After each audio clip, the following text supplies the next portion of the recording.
Transformers Robots in Disguise in 2001 was a terrific anime. It was lots of fun, it was adventurous, it was silly, it was a very well structured plot, it had lots of iconic characters, it really knew how to create set pieces of drama and battles, and it always kept an upbeat and interesting and not too serious persona, which meant that it was always accessible and entertaining and interesting. And so to the largest extent you could say that Transformers RID 2001 was a terrific anime, and even though it only lasted for 39 episodes and that's it, it really stands out as something that should be consulted with and looked back on with a great deal of positivity. And when you compare it to the Transformers material that is out currently, where often characterization is not very rich, where often plots are very poorly conceived, where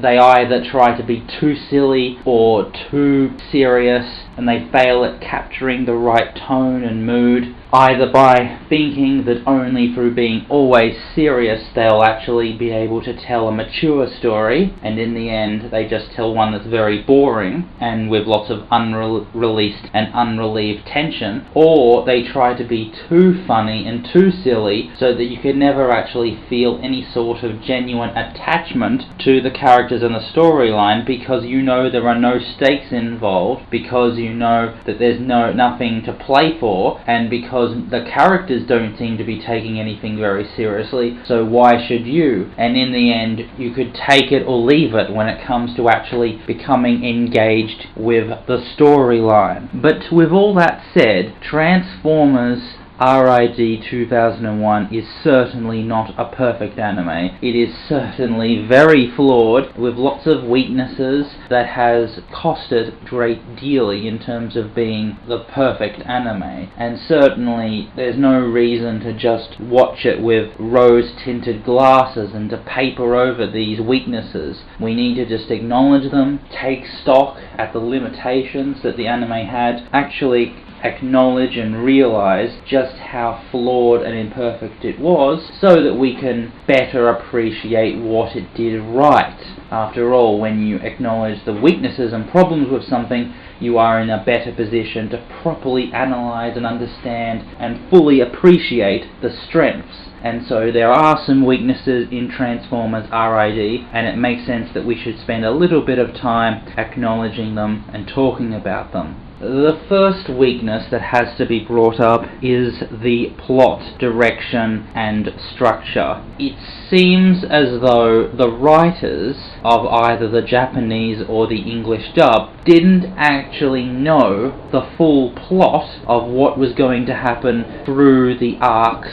and from episode to episode. So often, the exact plot mechanisms that drive characters to do certain things is just made up off the top of their heads, and then when the bigger plot detail comes into account later on, there isn't that material to work off so that it actually feels like everything is well structured, that there's payoff, and that everything makes sense. Too often, the plot feels awfully contrived, as though the writers are trying to force certain events to fit a pattern, and they didn't take the time to patiently set up ideas, set up plot mechanisms, set up characterization and character moments, and actually lay the groundwork for the major events that would happen later on. The next two weaknesses in the anime are related to a couple of characters. Well, in fact, you would have to say that there are three major characterization points which have failed, and those are: 1. There are meant to be three main characters, the Autobot brothers, but one of them gets lots of screen time, lots of jokes, actually gets to go on a journey and becomes fully fulfilled and rounded, and actually is a really interesting character to follow and to laugh at and to be engaged with. And the other two characters don't really do much at all. There's a few lines here and there, but in the grand scheme of things, they don't really do much, and they're just sort of there to fill the numbers, and that's obviously very disappointing. What you would want to do is actually have a balance between these three characters, so that we get to see them all in action, we actually get to spend lots of time with them, they get to have funny moments, they get to grow and mature, and they get put through the same sorts of tests, and then the three of them together can then come to the end of their journey as though they've travelled fully through the hero's journey, if you will.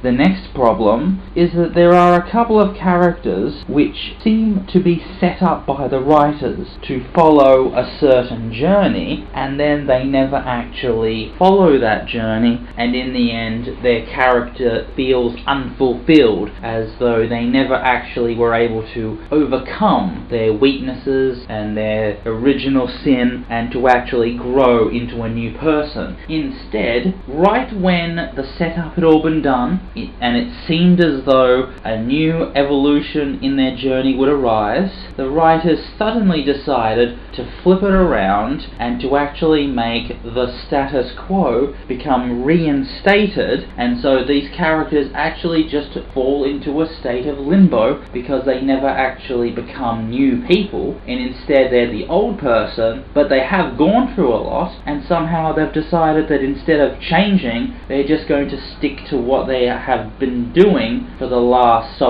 since the beginning of the show, and they have decided that it's not worth to actually break free and do something else, but to actually just continue along the journey that they have been. And so all that hard work of setup is just thrown away, and it just feels so frustrating and jarring. The two characters that I'm talking about are Scourge and Skybite. Skybite was clearly set up to go beyond the work that he did as a Predacon working for Megatron, that he was going to be feeling unfulfilled and unhappy about this situation that he was in, and he would actually go off and do something else. He would break free of Megatron's abusive wrath over him, and he would actually try to find a way to escape and actually become a new person and actually not follow orders from Megatron, but be his own person, decide to have different relationships, do different things depending on what he wanted. And then when all the setup had been done, when it seemed like Skybite was in position